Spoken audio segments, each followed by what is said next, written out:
বাংলাদেশের অবস্থা এই মুহূর্তে আমি যতটুকু জানি, যতটুকু আন্দাজ করতে পারি সেটা হলো দ্বিতীয় বিশ্বযুদ্ধে ইংল্যান্ডের অভ্যন্তরীণ অবস্থা যা হয়েছিল এবং ভারতের কেন্দ্রীয় কোষাগারে যে অবস্থা হয়েছিল ঠিক তার চেয়ে নাজুক অবস্থা এখন বাংলাদেশের। তো কাজেই ডক্টর মোহাম্মদ ইউনূস একটা নির্বাচন দিয়ে তিনি তড়িঘড়ি করে চলে যাবেন, ফলে তার পেছনে যারা মদতদাতা, যারা উৎসাহ যোগাচ্ছেন তাকে দীর্ঘমেয়াদে ৫ বছর ১০ বছর ক্ষমতা রাখার জন্য যারা কথাবার্তা বলছেন তারা বুঝতে পারছেন যে এখানে তাদের সমস্যাটা কি। তারা বুঝতে পারছেন না, কিন্তু ডক্টর মোহাম্মদ ইউনূস বুঝতে পারছেন যে তার সমস্যাটা কি। তো তাড়াহুড়ো করে যদি একটা নির্বাচন দেয় এবং বিএনপি সেখানে যদি ক্ষমতায় আসে, তো সেক্ষেত্রে বিএনপির সবচেয়ে বড় বাধা, সবচেয়ে বড় বিপত্তি যেটি হবে সেটি হলো এই গত ১১ মাসে সারা বাংলাদেশে বিএনপির যে দুর্নাম এবং বদনাম হয়ে গেছে সেগুলো। এবং এই দুর্নাম এবং বদনামের ফলে যে নির্বাচন হবে সেই নির্বাচনের পরে বিএনপি ৬ মাস থেকে ১ বছর তারা ক্ষমতায় থাকতে পারবে না। তাদের অবস্থা ঠিক ওই যে এরশাদের ক্ষমতা আসার আগে যেরকম একটা পরিস্থিতি তৈরি হয়েছিল এবং বিচারপতি যে সত্তার তার যে পরিণত হয়েছিল, আগামীতে বিএনপিতে যারা ক্ষমতায় আসবেন তাদের অবস্থা ঠিক ওইরকম হবে। এরকম একটা পরিস্থিতি কিন্তু বাংলাদেশে তৈরি হয়ে আছে এবং ইতিহাস বারবার একই ঘটনা ঘটায়, ঘুরে ফিরে একই অবস্থা হয়ে যায়। তো এই যে বিএনপি যারা কেন্দ্রীয় নেতৃবৃন্দ তারা বুঝতে পারছেন, কিন্তু সমস্যাটা হলো যে তারা নির্বাচন এখন যেভাবে চাচ্ছেন, যদি ডক্টর মোহাম্মদ ইউনূস রাগ করে ঠিক তার ৬ মাস আগে নির্বাচন দিয়ে দেয়, ৩ মাস আগে নির্বাচন দিয়ে দেয়, অর্থাৎ ফেব্রুয়ারি মাসে নির্বাচন না হয়ে যদি নভেম্বরে নির্বাচন হয়ে যায়, বিএনপির জন্য আরো বিপদ এবং বিপত্তি বাড়বে। ২ নম্বর হলো যে বিএনপি সম্পর্কে যে ধরনের ভাইব তোলা হচ্ছে, অর্থাৎ জালেম, চাঁদাবাজ, হাওয়া ভবন, এই জিনিসগুলো আগামী কয়েক মাসে বাড়তেই থাকবে এবং এটা খুব সুপরিকল্পিতভাবে। এবং ইতিমধ্যে বিএনপির যে কয়জন নেতাকে ট্যাগ দেওয়া হয়েছে তারা সবাই জনাব তারেক রহমান সাহেবের খুবই ঘনিষ্ঠজন। এই মুহূর্তে যদি ধরা হয় তারেক রহমান সাহেবের প্রধান সিপাহ সালার সেনাপতি তিনি হলেন জনাব সালাউদ্দিন সাহেব। সালাউদ্দিন সাহেব যেদিন বাংলার মাটিতে পা দিলেন ভারত থেকে এসে, ওই দিন থেকেই তাকে কলুষিত করার জন্য, বিএনপিকে কলুষিত করার জন্য এবং তারেক রহমান সাহেবের ইমেজ ক্ষুণ্ণ করার জন্য তার সঙ্গে দুর্নীতি, তার সঙ্গে অনিয়ম, তার সঙ্গে যাকে বলা হয় এস আলমের যত দুর্নীতি রয়েছে সেই দুর্নীতি, ইসলামী ব্যাংক কেলেঙ্কারি, এই টোটাল জিনিসগুলো ত্যাগ করে দেওয়া হয় এবং ওটা এখন পর্যন্ত চলছে। জনাব সালাউদ্দিন সাহেব শত চেষ্টা করেও সেই জায়গাতে পৌঁছতে পারছেন না। এবং আপনারা জানেন যে সালাউদ্দিন সাহেব চট্টগ্রামের রাজনীতিতে গুরুত্বপূর্ণ ব্যক্তি এবং কক্সবাজারের রাজনীতিতে একক ব্যক্তিত্ব। ওখানে তার নেতৃত্ব চ্যালেঞ্জ করার মতো পুরো কক্সবাজার জেলাতে কেউ নেই। কিন্তু এটা তো বিএনপির ভিতরের ঘটনা। বিএনপির বাইরে কি আছে? বিএনপির বাইরে পুরো কক্সবাজার অঞ্চলের সবচেয়ে শক্তিশালী সংগঠন যাদের আছে সেটা হলো জামাত। তো জামাতের টেকনাফ, তারপরে উখিয়া, পেকুয়া, মানে সালাউদ্দিন সাহেবের এলাকা, এই এলাকার রাজনৈতিক শক্তি। তার সঙ্গে সঙ্গে ওখানে যে রোহিঙ্গা সংগঠনগুলো রয়েছে, রোহিঙ্গাদের যতগুলো সংগঠন রয়েছে সবগুলো সংগঠনের উপর জামাতের একটা প্রভাব রয়েছে। তো কাজেই সেখানে কনফ্লিক্ট অফ ইন্টারেস্ট জামাতের সাথে সালাউদ্দিন সাহেবের।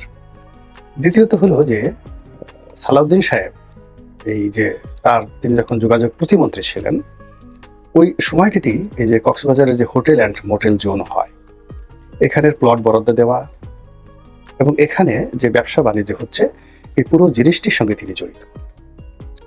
এখন তিনি সেখান থেকে কমিশন নেন বা না নেন ডাজন্ট ম্যাটার, তিনি এই প্লটগুলো মূলত দিয়েছেন এবং এই জোনটা তৈরি করেছেন। এবং কর্নেল অলির সঙ্গে ওই যে কক্সবাজার যে মেরিন ড্রাইভটি, এটি তিনি নিয়োগ করেছেন। ফলে ওই অঞ্চলের উন্নয়ন বলেন, ইতিবাচক বলেন, নেতিবাচক বলেন, সবই সালাউদ্দিন সাহেবের অধীন।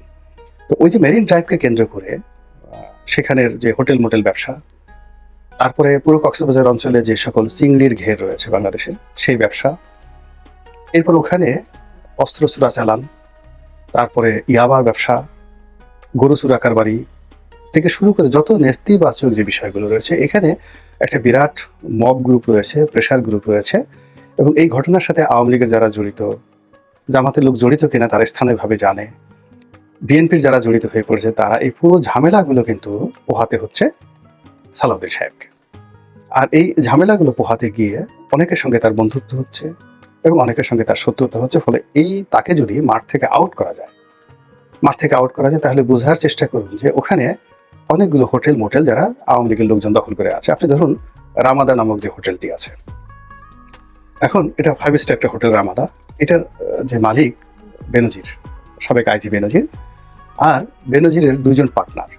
একজনের নাম হলো আন্ডার রফিক, ওই যে বসুন্ধরার সাথে যে গন্ডগোল লাগলো আন্ডার রফিক। তো আন্ডার রফিক, আর একজন হলো জসিম, সেই চট্টগ্রামের একটা উপজেলার চেয়ারম্যান ছিল আওয়ামী লীগ জামানাতে। তো বেনজির, আন্ডার রফিক থেকে শুরু করে অন্যান্য যারা এই প্রায় 500 কোটি টাকা মূল্যের এই হোটেলটির মালিক, এরকম সবগুলো হোটেল। তো এই জায়গাটাতে তো একটা রাজনৈতিক প্রভাব আছে। কারা এই হোটেলগুলো এখন চালাচ্ছে, কাদের ছত্রছায়াতে? তো কোনো পলিটিক্যাল যাকে বলা হয় কানেক্টিভিটি ছাড়া তো এই জিনিসগুলো চলতে পারে না। এই মালিকানা তো পরিবর্তন হয়নি, কারা চালাচ্ছে এই জিনিসগুলো? তো এই বিষয়গুলো নিয়ে অনেক কিছু পর্দার আড়ালে ঘটছে, এবং সেই দৃশ্যপট থেকে সালাউদ্দিন সাহেবকে কলঙ্কিত করে তাড়িয়ে দেওয়ার জন্য তাকে যে ট্যাগগুলো দেওয়া হয়েছে, রয়ের এজেন্ট, এসালামের যাকে বলা হয় রক্ষাকর্তা, আরো অনেক কিছু। ফলে কি হলো, সালাউদ্দিন সাহেব আর বিএনপি রাজনীতিতে দাঁড়াতে পারবে না। পুরুষের নারী যে কেলেঙ্কারি, এটা কোনো সমস্যা হয় না, কিন্তু ক্ষমতাধর পুরুষ যারা রাজনৈতিক প্রতিপক্ষ মহাপুরুষ হবেন, তাদের কারো বিরুদ্ধে যদি অর্থনৈতিক কেলেঙ্কারি এসে যায়, সে আর দাঁড়াতে পারে না, কোনো দিন দাঁড়াতে পারে না। ফাইন্যান্সিয়ালি যদি কারাপশনের অভিযোগ চলে আসে, এবং সেইভাবেই তারেক রহমান সাহেবের দক্ষিণ হস্তে সালাউদ্দিন সাহেবকে টার্গেট করা হয়েছে। খুব খোলামেলাভাবে কথাগুলো বললাম। দ্বিতীয়, বরকতুল্লাহ ভুলু, একই অবস্থা। ইউনাইটেড বরকতুল্লাহ ভুলু বাংলাদেশের সবচেয়ে বড় গ্রুপ, মেঘনা গ্রুপ। তারপরে 71 টেলিভিশন। এই 71 টেলিভিশন মেঘনা গ্রুপকে রক্ষা করার জন্য এই বরকতুল্লাহ ভুলুকে নিয়োগ দেওয়া হয়েছে, এবং তিনি সেই কাজ করছেন। এবং এখানে যে জামাতের লোকজন তাকে ট্যাগ দিচ্ছে নট লাইক দ্যাট, এখানে আপনি গিয়ে দেখুন যে নোয়াখালীর রাজনীতিতে মাহবুবউদ্দিন খোকন সাহেব আছেন, জয়নাল আবেদিন ফারুক সাহেব আছেন, তারপরে আশরাফুদ্দিন নিজান সাহেব আছেন।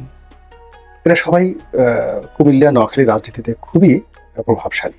এর বাইরে আরো 1 ডজন প্রভাবশালী নেতা আছেন, আমি সবার নাম বললাম না এখানে। ফেনী, নোয়াখালী, কুমিল্লা, এই এলাকার রাজনীতি, যাদের সবার সঙ্গে বরকতুল্লাহ ভুলুর একটা দূরত্ব রয়েছে। আর বরকতুল্লাহ ভুলু এই দূরত্ব দূর করার জন্য তিনি তারেক রহমান সাহেবের কাছাকাছি যাওয়ার জন্য কয়েকদিন আগে তারেক রহমান একটা প্রশংসা করেছিলেন যে তারেক রহমান সাহেবের নাম নেওয়ার জন্য অজু করে নাম নিতে হবে। এটা তারেক রহমান সাহেবের পক্ষ থেকে তাকে হুমকি দেওয়া হয়েছিল।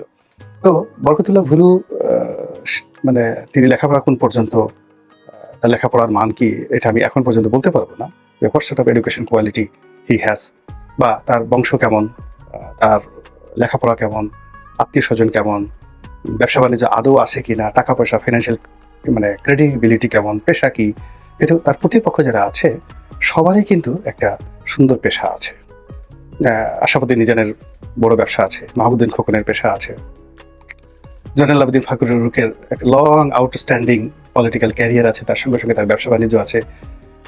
এর সঙ্গে আরো কয়েকজন ব্যক্তি আছেন, তাদেরও সবার। কিন্তু সেই ক্ষেত্রে তিনি দলের জন্য খুবই যত ডেডিকেটেড হন না কেন, তাকে ঘায়েল করা তার প্রতিপক্ষদের জন্য খুব সহজ একটা বিষয়, এবং সেই কাজটি দলের ভিতরে এবং বাইরে যেভাবে বলে তাকে পচিয়ে দেওয়া হয়েছে, এখান থেকে তিনি দাঁড়াবেন বলতে গেলে অসম্ভব একটা বিষয়।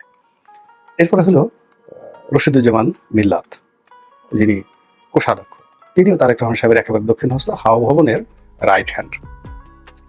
তো হাওয়া ভবনের রাইট হ্যান্ড হিসেবে তাকেও যদি ব্যাকফুটেজে দেওয়া যায়, তাহলে খুব যাকে বলে তারেক রহমান সাহেবকে যারা ছোট করতেছেন তাদের জন্য আবার। তো সেই কাজ করার জন্য তার অনেকগুলো আছে, যেমন তার ছেলে বিয়ে করেছে আওয়ামী লীগের যে এমপি মন্ত্রী ওমর ফারুক চৌধুরী, তার মেয়েকে। কাজে আওয়ামী লীগের সঙ্গে তার একটা সম্পর্ক আগের থেকে ছিল বা থাকতে পারে, এটা অস্বাভাবিক কিছু নয়।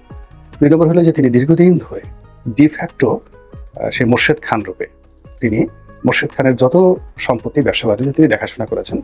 আরব বাংলাদেশ ব্যাংকে মোর্শেদ খানের ছায়া হিসেবে মূলত রশিদুজ্জামান মিল্লাত দেখাশোনা করেছেন। তিনি একসময় বিমান বাহিনীতে কর্মকর্তা ছিলেন, এখন তার যারা সমালোচক, তিনি কি অফিসার ছিলেন না হাবিলদার ছিলেন, এটা নিয়ে সমালোচনা করে। কিন্তু তার চেহারা ছিল দেখে মনে হয় তিনি অফিসার ছিলেন, কিন্তু তিনি তারেক রহমান সাহেবের খুবই ঘনিষ্ঠ। তার একটা ছবি সিঙ্গাপুরে, সেই যাকে বলা হয় আওয়ামী লীগের বিতর্কিত ব্যবসায়ী, যার সঙ্গে সজীব ওয়াজেদ জয়ের খুব ভালো সম্পর্ক, এমনকি সজীব ওয়াজেদ জয়ের সঙ্গে সেই সামিট গ্রুপ, সেই সামিট গ্রুপের আজিজ খানের মেয়ের বিয়ে সম্পর্ক, এগুলো নিয়ে নানা রকম কথাবার্তা আছে। তো সেই ভদ্রলোকের সঙ্গে, অর্থাৎ আজিজ খান সাহেবের সঙ্গে এক টেবিলে বসে কথাবার্তা বলা, আবার সেই অফিসে রশিদুজ্জামান মিল্লাতের ছেলে বসেন, এইরকম যে একটা ভাইব তুলে সারা যাকে বলা হয় সোশ্যাল মিডিয়াকে তছনছ করে দেওয়া হয়েছে। ফলে কি হলো, তিনি রশিদুজ্জামান মিল্লাত, আমার সাথে তার খুব ভালো বন্ধুত্ব, ভালো সম্পর্ক।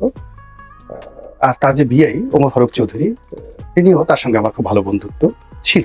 এখন কোথায় আছে আমি জানি না, বাট তিনি যখন এমপি ছিলেন, মন্ত্রী ছিলেন, তো আমরা একই কমিটিতে ছিলাম। আওয়ামী লীগের মধ্যে সবচেয়ে ভালো সম্পর্ক ছিল। তো যে মেয়েটার সঙ্গে, অর্থাৎ ওমর ফারুক চৌধুরী যে মেয়েটার সঙ্গে রশিদুজ্জামান মিল্লাদের ছেলের বিয়ে হয়েছে, আমি সেই মেয়েটাকে খুব ভালো করে চিনি। খুব ছোট ছিল তারা, আমি বাসায় যেতাম, ভাবি খুবই ভালো। তার দুটো মেয়ে, মানে ফারুক চৌধুরী হিসেবে দুটো মেয়ে। ফারুক চৌধুরী খুব ভালো বংশীয়, ওখানকার জমিদার বংশের।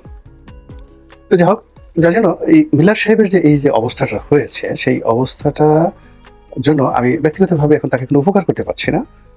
কারণ তার পক্ষে কিছু বলার মতো কোনো তথ্য আমার নাই, প্রয়োজনও নেই, দরকারও নেই। কিন্তু আমি দেখছি যে তারেক রহমান সাহেবের যে একটা হাত, এই হাতটি দুর্বল হয়ে যাচ্ছে, কারাপ্টেড হয়ে যাচ্ছে।